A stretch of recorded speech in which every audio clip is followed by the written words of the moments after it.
प्रभुंक महान नामर धन्यवाद हेउ। वाक्य शुणुथिबा प्रभुंक प्रिय लोक माननकु ख्रीष्ट प्रेम रे नमस्कार।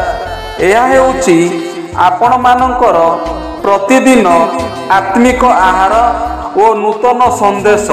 आसंतु पवित्र बाइबल रु दिया जाइथिबा दिव्य वाक्य पठन करिबा।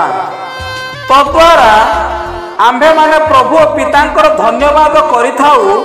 पुणी तद्वारा ईश्वर सादृश्य सृष्ट मनुष्य को अभिशाप देइथाउ।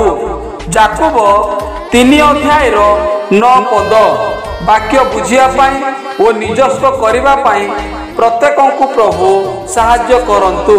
एही वाक्य द्वारा आपण माननकु आपण मानक परिवार को प्रभु बहुल रूपे आशीर्वाद करंतु। धन्यवाद। आमेन।